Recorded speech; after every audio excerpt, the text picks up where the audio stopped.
j'avais milité pour le droit à l'avortement, j'avais écrit déjà en 2013 un manifeste revendiquant la dépénalisation de l'homosexualité, qui a été repris par le journal Le Monde, le Time, le journal La Lointaine algérien, la presse algérienne. Bon, ils m'ont bien descendu, mais bon. Et je suis resté un an quand même. Et c'était un manifeste public qui a été publié. J'ai failli être lynché dans la rue. Du coup, j'ai quitté chez moi, je dormais un peu partout. Même mes propres amis, dont j'étais très proche, ils ont refusé de m'héberger parce qu'ils avaient peur pour leur peau.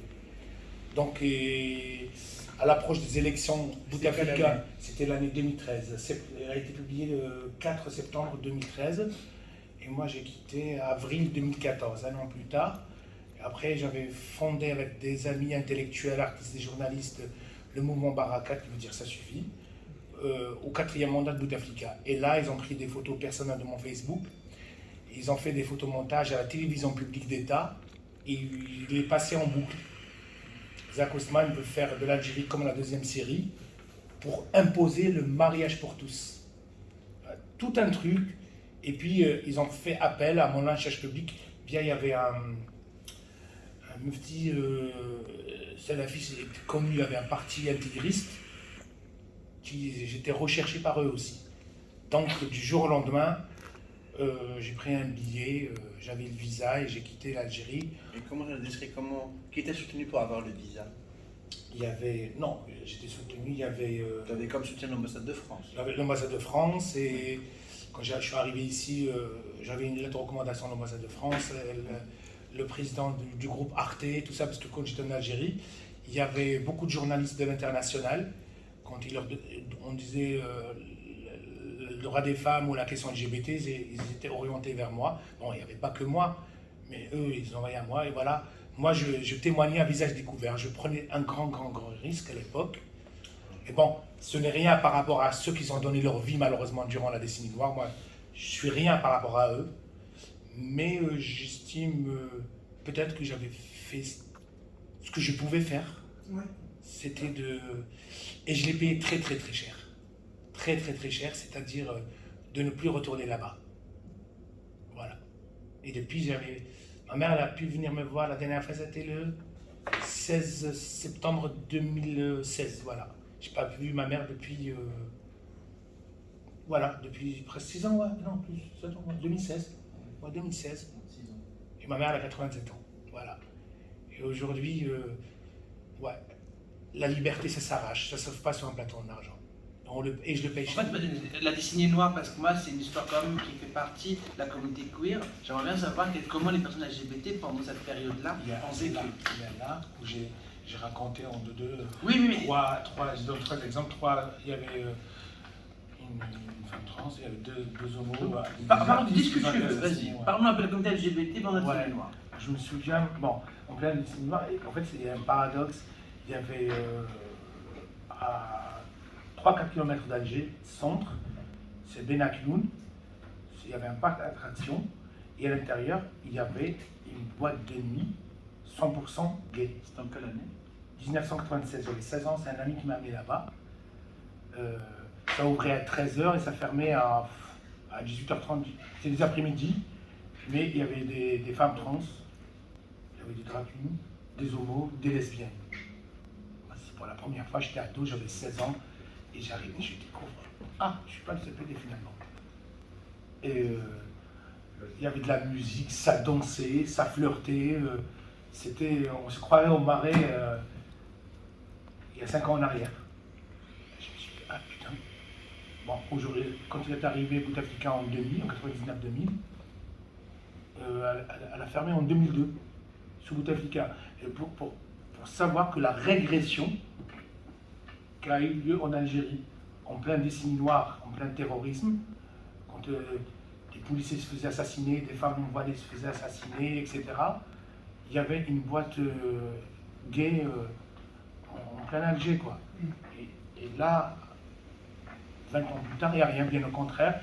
Le code pénal a été durci, l'homosexualité est condamnée de 3 ans à 5 ans de prison ferme, la société a régressé, est devenue plus conservatrice, etc.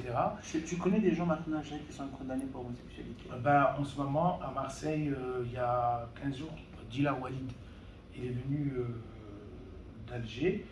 Et lui, il a été condamné à de la prison. L'histoire, ça s'est passé en 2019 à Constantine.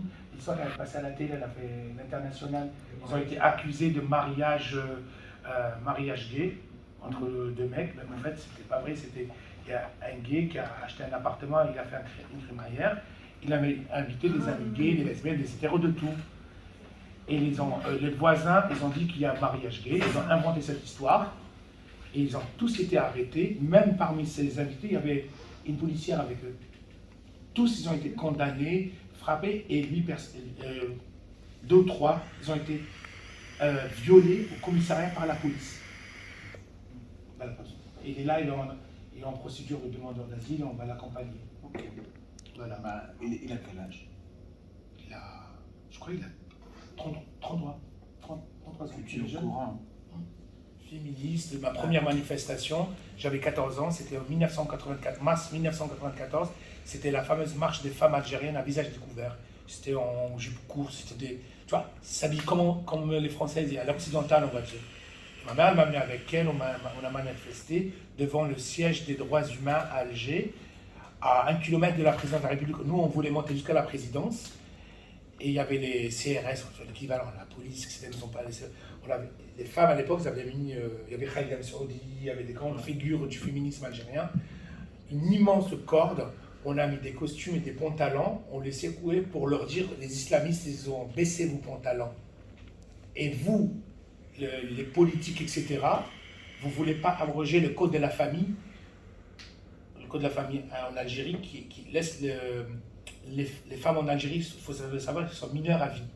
À travers le code de la famille qui a été voté en 1984 par les caciques du FLN. Et du coup, elle a été votée en 1984. La famille, personne. Le code de la famille, c'est-à-dire qui régit la famille algérienne dans tous les sens du terme. Et moi, personnellement, depuis ces jours-là, je suis tombé amoureux des droits humains et en particulier des droits des femmes. Ouais. C'est très important parce que la convergence des luttes entre la question LGBT et la question féministe, c'est pareil. C'est vrai que, totalement d'accord. À la fin du dire là, en arrivant à ce statut-là de mon militantisme, si je peux pas mettre militant, bah, je vois par exemple, le gros problème c'est patriarcal, l'homophobie c'est du pays de chat. Le gros problème c'est vraiment la situation des femmes. Peut-être patriarcat, et le patriarcat en soi c'est un crime. Oui, il n'y a pas à dénoncer sur ça. Et moi, après, depuis ce jour-là, un an plus tard, j'avais fait... Comment toi, si je peux me permettre, dans les années 90, tu étais jeune, en étant LGBT, c'était intéressant aussi, je veux dire, mais comment toi, tu as vécu ton homosexualité là-bas? Comment le monde LGBT, pendant cette décennie noire, Durant la décennie noire, je me sentais libre. Oui, c'est ça. On avait peur des islamistes, qu'on soit assassinés, comme certains malheureusement, mais il n'y avait pas ce poids du conservatisme, parce que là aujourd'hui il y a une grande régression de la société algérienne, on va dire de l'Afrique du Nord, Maroc, Tunisie, Algérie, sans doute le Moyen-Orient aussi, mais à cette époque-là je me sentais, j'étais au lycée, à 15 ans j'avais fait mon coming out, j'étais amoureux de mon camarade de classe, on est resté jusqu'à la fin du jour, on est resté 3 ans ensemble. On allait en vacances, on jouait, on faisait sport. Pour moi, c'était normal. Bon, c'était pas extrêmement affiché, mais j'avoue, je faisais pas d'effort pour me cacher. Je n'hésitais pas à l'embrasser quand j'avais envie. Et lui me dit, non, arrête, on est dans la rue. Mais je m'en foutais, voilà. Ou peut-être j'avais pas cette conscience, du danger auquel je m'exposais. Mais voilà, j'avais des copains, des amis bi, j'avais des amis lesbiennes, on était jeunes. Et comment se rencontraient les gens? À l'époque, on n'avait pas Grindr, on n'avait pas le téléphone portable, il n'y avait pas Internet. Hein. Mais comment les personnes LGBT en Algérie? Alors, j'étais au Sacré-Cœur, je connais le Sacré-Cœur, des douches Sacré-Cœur. Il y avait comme sorte de bar, mais il s'appelle le Moonlight. À côté, il y avait un bar qui s'appelait le Sacré-Cœur. Et là-bas, c'était quand on sortait du lycée, on allait prendre un pot, des fois on séchait les cours, on passait la matinée là-bas, entre amis. Tu vois, on se donnait des rendez-vous là-bas. Oui, Et après, sinon, un mec qui te drague, il t'écrit son numéro, tu cours à la maison, tu attends qu'il t'appelle. Et d'ailleurs, je regarde cette époque, putain, c'était original. Mais moi, sincèrement, à cette époque, autant adolescent, en pleine guerre civile, je me sentais épanoui. Mais dans ma tête, je savais que je risquais, j'avais un risque, mais j'avais, je sais pas, mes parents, c'est des militants. Ben, je pense que c'est ça aussi, Et alors, entre guillemets, une famille, on va dire, progressiste. Oui. Ils m'ont inculqué certaines valeurs. À 14 ans, ma mère, elle m'a donné. J'avais lu à l'époque Oscar Wilde, c'était le portrait de Dorian Gray. Et j'étais j'étais quelqu'un qui. En plus, on était influencé peut-être. Je regardais la télévision française, on était tout le temps branché sur la télévision française, on ne regardait pas le NTV, l'entreprise, ce qu'on appelle Yatima, l'orpheline. L'entreprise, c'était la télévision d'État, c'était la dictature. Voilà. Donc, à cette époque, ouais, pour moi, c'est une forme de rébellion aussi contre un système imposé par un parti unique. Voilà, depuis mon jeune âge, on avait un seul président. Derrière, c'était les militaires qui ont enfanté l'Enfis, le Front islamique du salut. Voilà, je me souviens en 90 quand ils faisaient leur manif dans la rue. D'ailleurs, à un certain moment, en 91, lors des élections municipales, par exemple, il y avait un couple dans la rue, un peu moderne, qui marchait dans la rue. Ils avaient des trucs, la baille blanche, tout ça. On leur demandait le carnet de famille pour prouver que c'est ta femme. Après, il y avait l'arrêt du processus électoral de janvier 1992. Pour certains, c'est un putsch. Pour certains, c'était l'arrêt du processus électoral parce qu'on disait qu'en 1988, il y avait la révolution. En 1989, il y avait la nouvelle constitution où il y avait une sorte d'ouverture multipartiste, la liberté d'expression, la liberté de création d'associations féministes, etc. Entre 90 et 92, il y avait un petit air de printemps, on va dire, de la révolution, etc. Il y a eu l'arrêt du processus électoral parce qu'il disait il y avait une telle violence des côtés de l'État et du parti du Fils des islamistes qu'il n'y avait pas possibilité d'organiser des élections libres et honnêtes, comme ils disaient leur slogan. Du coup, là, l'arrêt du processus, janvier, l'année suivante, 93, ça a commencé les attentats, ils commençaient à tuer les policiers. Le premier journaliste, j'ai cité Arjaoud, celui qui a écrit si je parle, je meurs, si je ne parle pas, je meurs, vaut mieux parler et mourir. Ouais. Voilà. Après, il y avait certains intellectuels qui avaient leur éditorial où ils disaient choisir entre la valise ou le cercueil. Non, c'était la décennie noire, c'était horrible. Mais moi, je ne sais pas comment j'avais. Est-ce que c'était du courage ou de l'inconscience? Et je suis là. Voilà. Non, et Inabila, tu nous parles un peu des. C'est vrai que toi, c'est vrai que j'ai jamais. Pour moi, Zach, c'est vrai que pour moi, tu es un militant LGBT. C'est vrai que ces dernières années, c'est que je découvre le vrai Zach, qui est avant tout, en fait, militant féministe à 1000%, avant qu'il soit militant LGBT. Et là, par exemple, parce que tu nous racontes, donne-nous quelques exemples de femmes que tu as rencontrées ou que tu as vu, en fait, mourir malheureusement sous tes yeux. Non, sous mes yeux. Non, je veux dire, au général, quand je dis sous tes yeux. Oui, mais après, j'ai rencontré leur famille, leurs sœurs, c'est ça, militantes aussi. Oui. Par exemple, elle, j'aime pas ôter les gens, malheureusement, elle a été assassinée par les islamistes, mais elle était militante féministe, mais en interne, on disait qu'elle était lesbienne. Oui. Voilà. Et c'est une grande dame. Elle avait quel âge? La trentaine. Elle était. Et elle a été assassinée. Ils vont le lire, ils vont le découvrir. Oui, bah alors je ne vais pas donner. Alors, mieux que tu nous parles de... Moi, je vais là, sur Yassine. Chapitre 4. Bon, bien sûr, on peut lire le livre et tout, mais j'aimerais bien avoir un petit résumé de l'histoire, enfin, pas forcément de l'histoire, mais les menaces de mon grand frère, de mort du grand frère. Alors, dans ma famille, ils sont ouverts, sont open, il n'y a pas de souci. J'ai qu'un seul frère qui était misogyne. Dont il a pris. Il était très dur avec moi. D'ailleurs, mon père, il l'a mis dehors, il l'a giflé, et il l'a mis dehors, en plein repas, il m'a traité de pédé. Et mon père l'a giflé, il a dit, il n'y a pas de ça chez moi.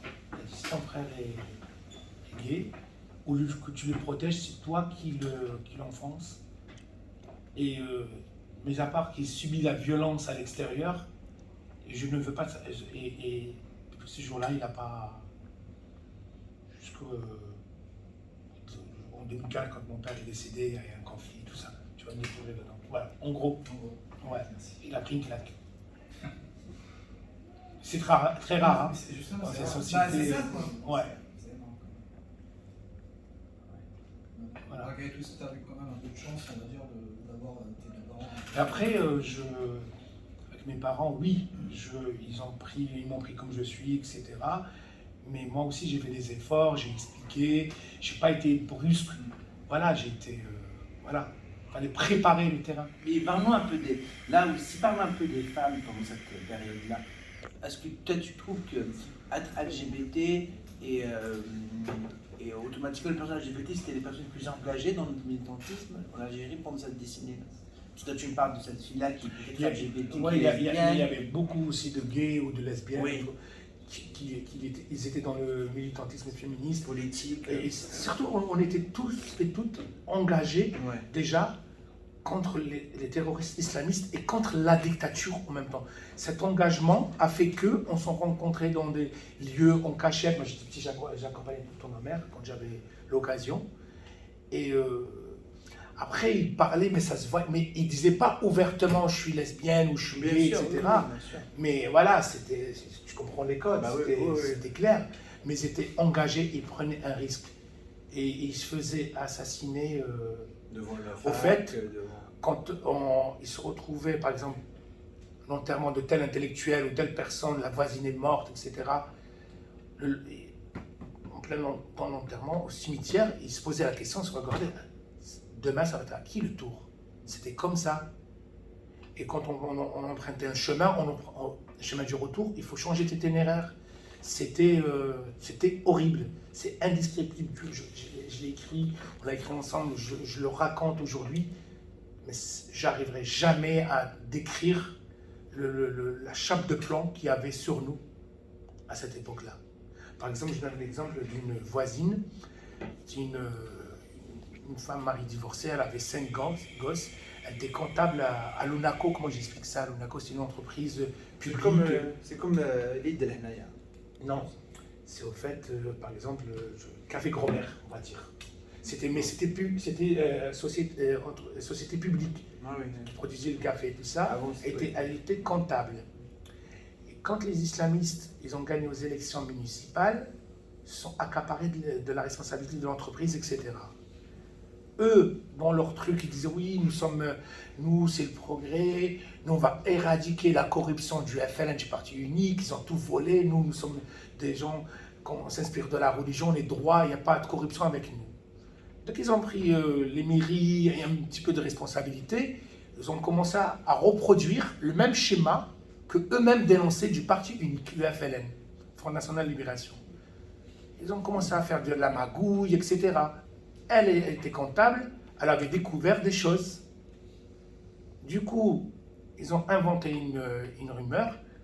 Ils disaient qu'elle était travail du sexe. Et quand bien même, ils l'ont fait devant ses enfants, ils l'ont sortie vers les coups de 21h de chez elle. Cette dame était belle, toujours mini-jupe, coupe courte, progressiste, etc. Et ils l'ont égorgée la nuit.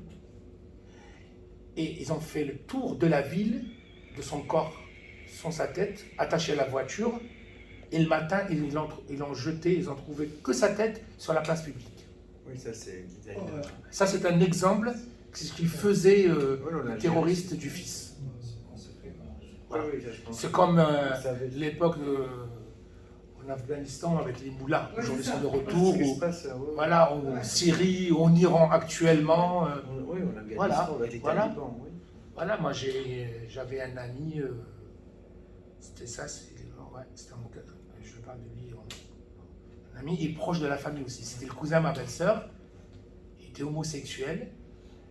Il y avait une soirée dans allez, on va dire dans 5 km différents, chacun où ça habitait. 7 homosexuels sont allés chez eux et les ont pris Alors, ils ont subi de leur part, de la part des terroristes islamistes, le viol, la torture, attaché avec le fil de fer, battu, et après assassiné d'une balle dans la tête.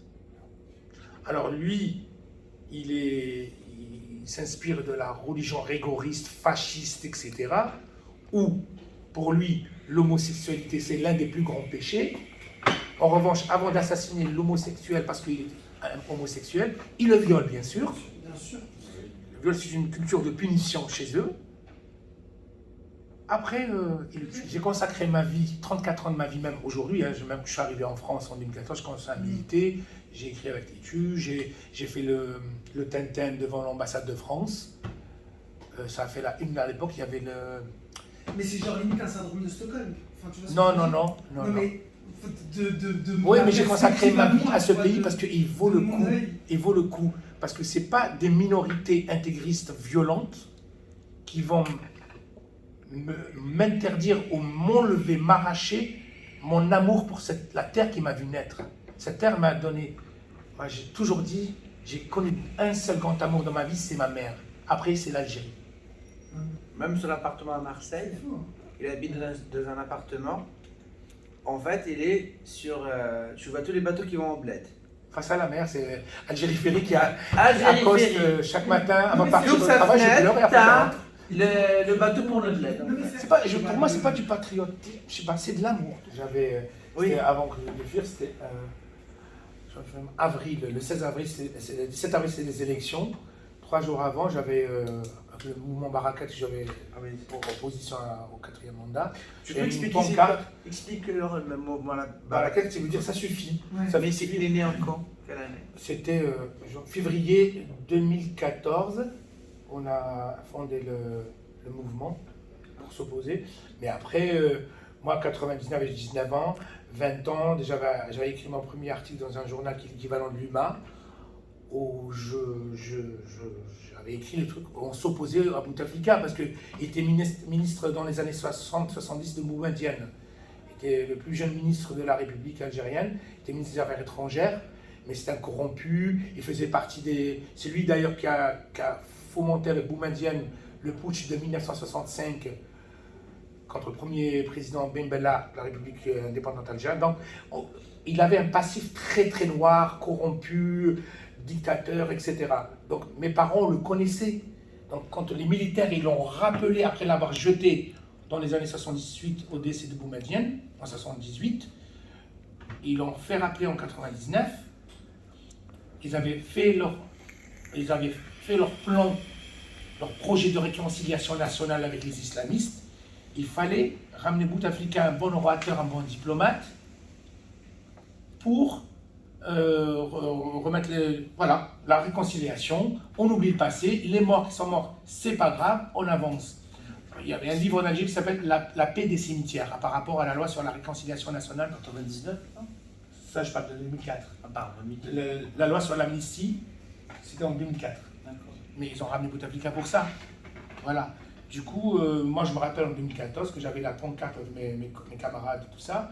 FLN au musée. J'étais tabassé, on m'a mis au sous-sol du commissariat central d'Alger pendant une semaine. Toi, le PD qui ose défier Bouteflika, attacher les gifles, etc. Voilà, j'ai vécu ça. Donc, je savais qu'est-ce qui m'attendait. Je savais. Ma mère, elle avait peur de moi, pour moi, etc. C'était horrible. Mais je savais, mais je dis non, ça vaut le coup, c'est l'Algérie. Il y a des gens qui sont morts pour ce pays. Ils ont libéré l'Algérie. Mais qu'est-ce qu'ils ont fait de l'indépendance? L'indépendance a été confisquée et la révolution trahie. Voilà. C'est tout ce qu'ils ont fait. Mais on continue.